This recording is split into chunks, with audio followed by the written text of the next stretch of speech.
Well, look who is back. It's you, and it's me, and we're back together again. And during the break, I was wondering, what are you up to? That's what I was thinking. I was wondering, what are they up to? But now we're back, and we're in our new studio in the beautiful, brand new country of Mergestonia. And as you can see, everything's so cheap here, so I was able to get the nicest studio in the whole damn country.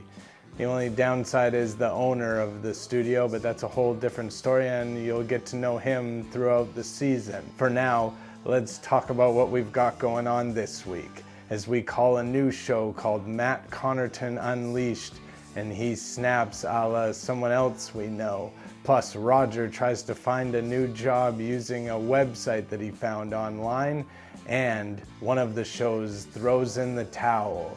First though, we gotta start off the same way that we ended, and that's with the famous wearer of shirts, JJ McCartney.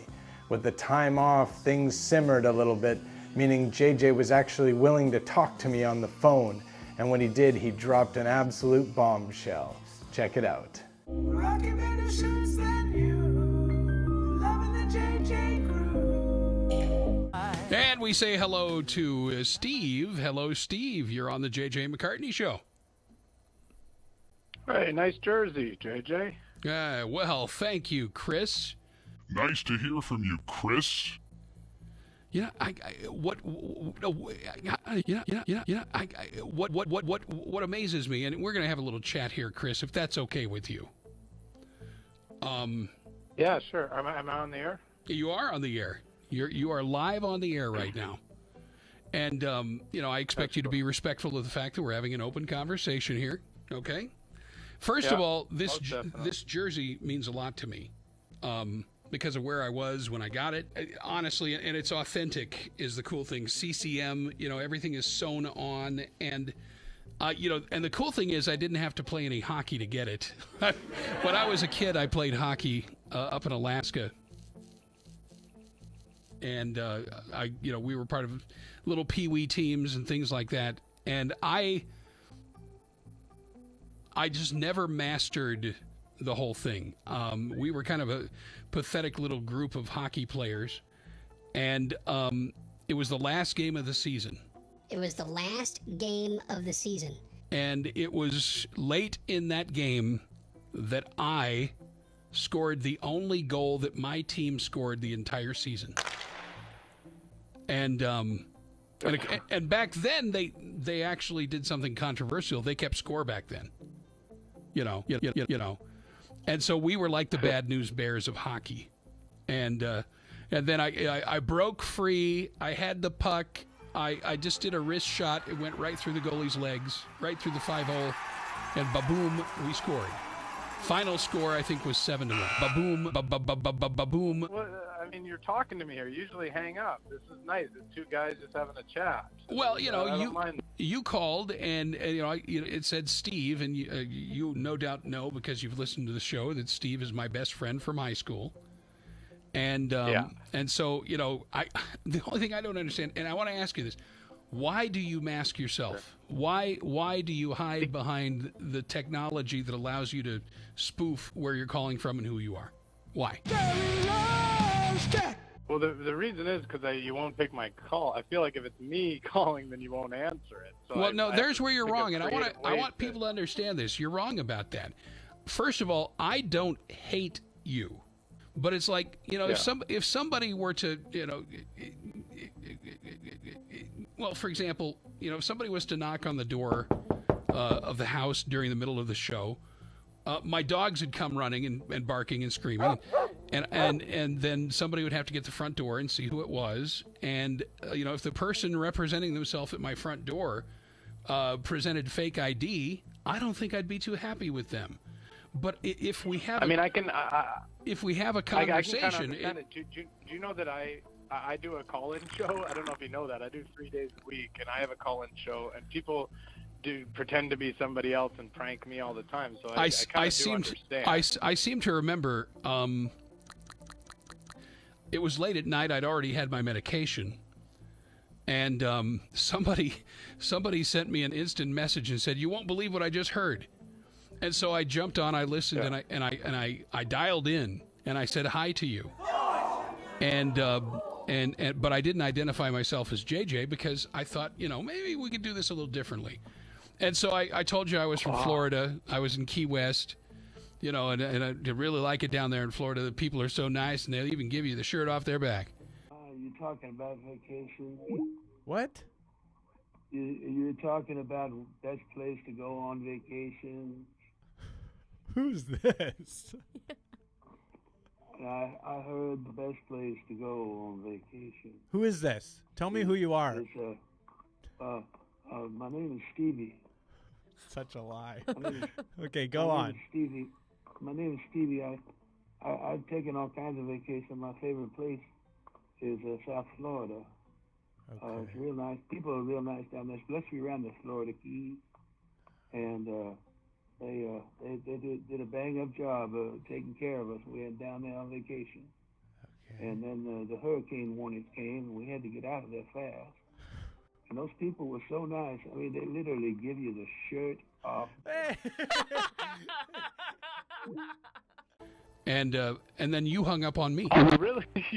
Yeah. You pranked me? I didn't even right. know it was you. Well, Oh my God.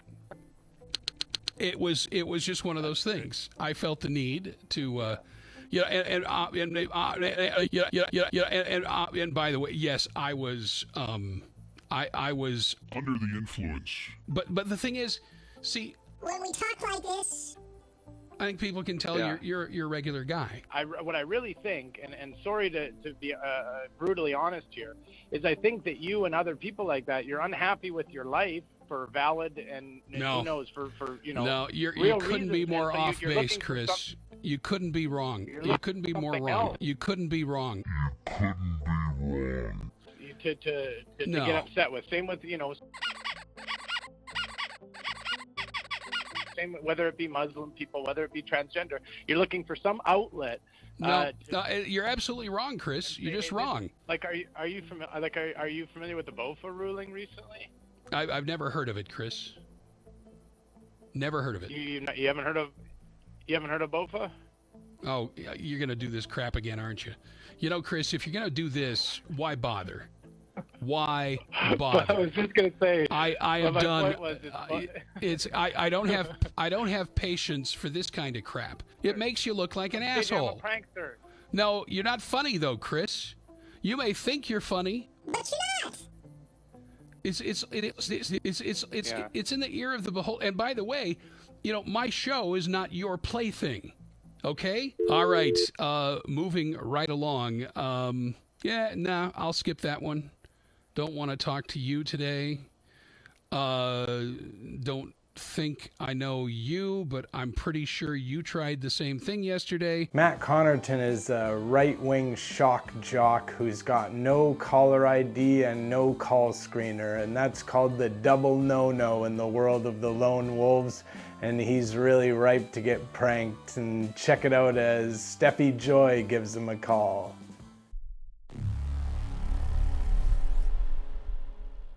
We have a call. Hi, welcome to Matt Connarton Unleashed. Who's this? I would like to talk to Matt on the air. All right, let me get him for you. Matt, you have a call. Hi, this is Matt. Oh, am I on the air now? You are, yes. Oh God, I'm sorry. I've been gonna embarrass myself. No. Here. No, it's all good. We have fun here. Don't worry about a thing.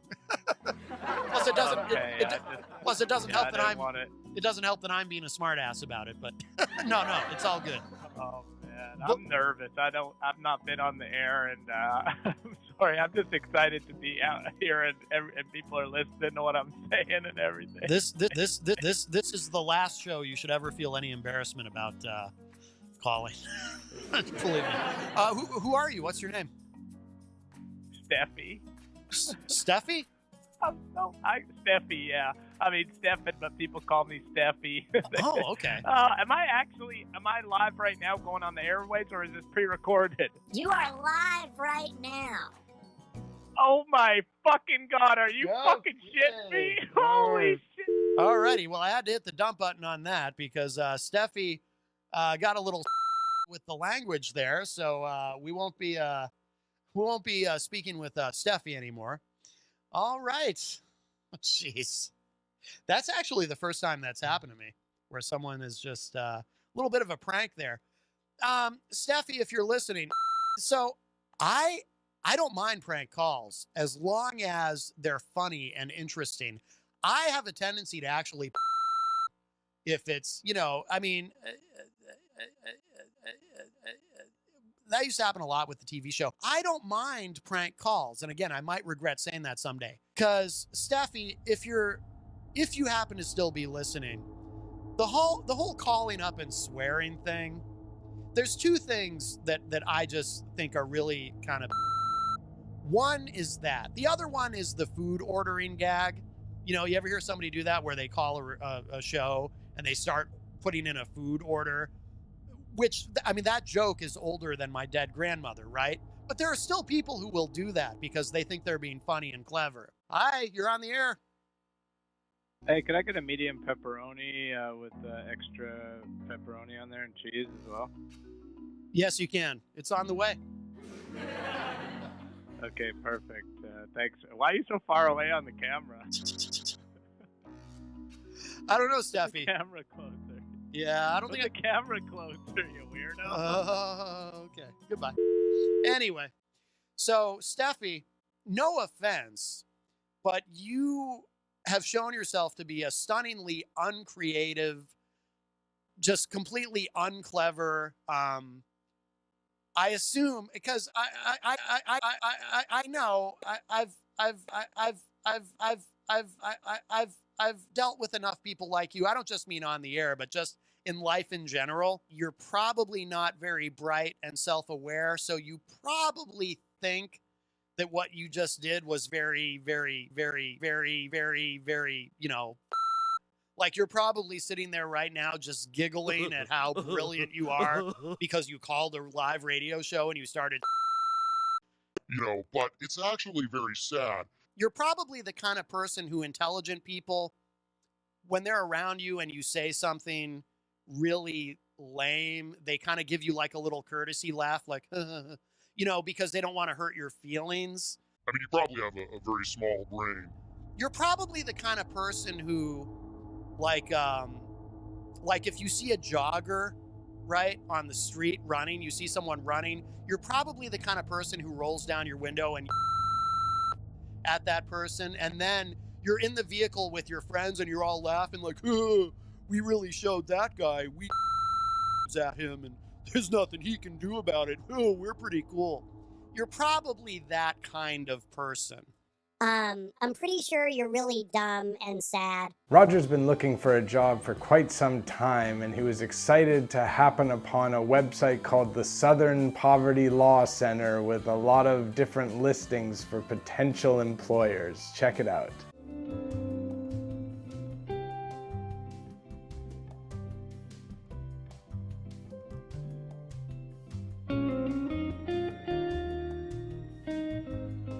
Good morning. You've reached Alliance Defending Freedom. How may I direct your call? Oh, hi. How are you this morning? Thanks for taking my call. My name is Roger.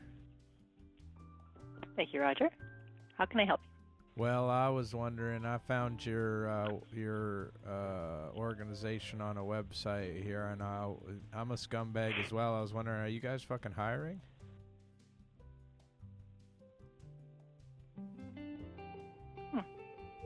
Master Assistance. Oh, hello. Good morning. My name is Roger. How are you today, ma'am? Can I help you? Oh, well, I'm kind of, I guess, a sad sort of figure in this world. I have a lot of my own problems and a lot of my own issues. Instead of looking inward and trying to see how I can make myself happier that way, I like to look at other groups that have nothing to do with me, and I take out my anger on them by trying to make sure that all of their freedoms are taken away from them. So I think I'd fit in well there, and I was wondering if you guys are fucking hiring. You're a lovely individual, and God bless you, sweetie. All right, let's check back in with JJ, and he's really softened himself up to the point where he's allowed me to come on the air with other callers and check out, and that's exactly what happens in this clip, and I think you're gonna love it. Rocking better shirts than you, loving the JJ crew. Yeah, let's try this. Ohio? Go ahead. Hey, actually, this is for real. This is, BJ. BJ, what's going on? I haven't heard from you in a coon's age. I've been listening off and on. Have you? You were playing my song there with Chris, the family song. Which song? I wanted to get in with him. Oh, I'm sorry. Yeah. Chris, if you can still hear us, you can always join the conversation. Chris, are you there? I am, yeah. Okay, am I on with BJ? You are on with BJ. Guys, have at it. Hey, BJ, how's it going? It's going fine. I've got an organization, Chris, called the Natural Family Foundation. And we're trying to get people to recognize the importance of the natural family. Do you know what I mean when I say natural family, Chris? Like antiquated sort of version of a family? Well, no, describe it for me. You said antiquated. What does antiquated look like to you? Well, just old and out of date, sort of. What's so old and out of date, from the Chris? past. Just something that used to be and has evolved into something different and changed. Describe that to me. What would it have looked like, Chris? Yeah. Well, I guess you're talking about a man and a woman married and then with their kids, right? Okay. Now, that's a natural family. Is that what you're saying? No, that's what I'm saying. That's what you're referring to. For me, a natural family doesn't have any sort of. I don't see it in any way. It's any group of people that love and care for each other. Any group of people. Let's inject one question here, if I may, guys, as the host. Can you make a child without a man and a woman? I mean, and be realistic about the ingredients necessary to do so. Yeah, the answer is yes, you can. A lot of people do. No, you can't. A man and a woman? Oh. Yeah. How are you gonna do that, Chris? You just need sperm. You don't need a man. You just need sperm. You can't have one without the other, Chris. God damn it, be honest, intellectually honest with us for once in your life.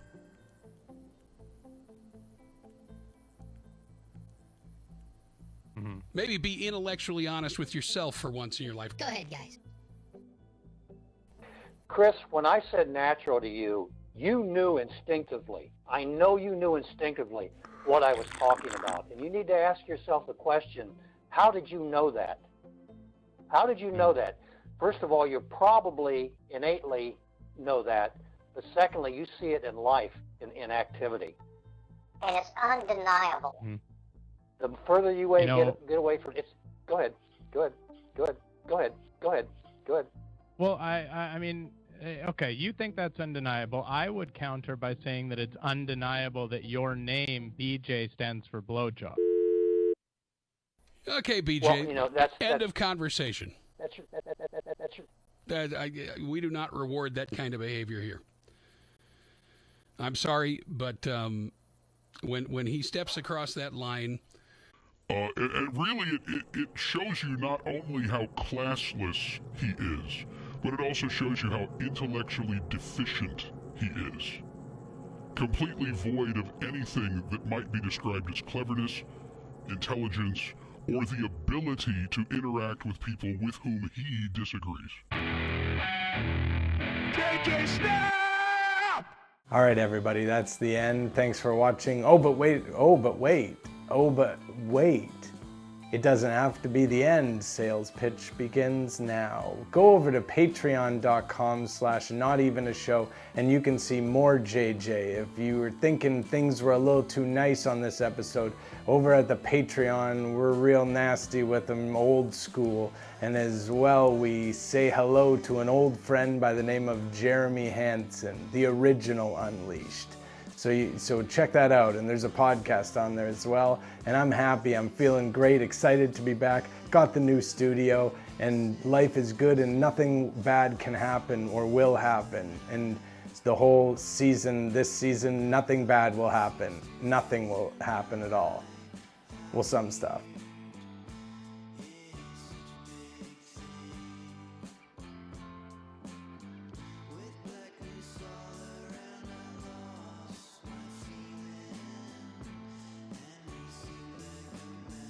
Hello. Why is Doc afraid to take calls now? Is he just closed them up, or? No, it's just a bunch of dirtbags keep calling in and want to just cause trouble and disrupt things. So he's just not going to play games with them. I mean, isn't that weird? Isn't it? There was a call-in show now because some people called about what? Well, you know how it is. Making a call-in show. In life, that's how it always goes. A few people ruin it for everyone. So isn't he losing the whole thing then if he's like changing his entire show around to not let the real callers call in because a couple of people bothered him? Isn't he letting them win? Well, I don't. It's not my call. Whether he wants to or not, or whether he will take people that he recognizes or not, or whether he's going to set up some way to, I don't know, check on who it is, arrange things ahead of time. But yeah, it's not going to be the open-ended anybody can call in that it was, at least for a while. I don't know how long he's planning on doing this or not. Are you saying the Lone Wolves defeated him? No, I'm not saying anything like that. Thanks the Lone for calling. Wolves beat him. The Lone Wolves won. Woo!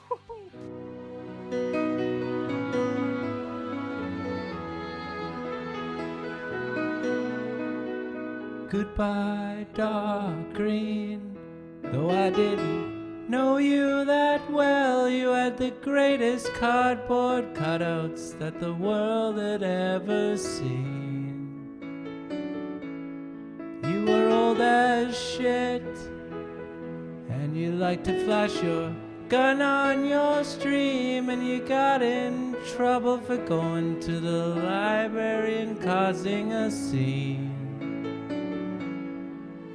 But it seems to me that you fuck those cutouts every night before bed, even cutting a hole in one of the faces so it could give you head. And I sure would like to call you, but you closed those lines. You got beaten by the lone wolf.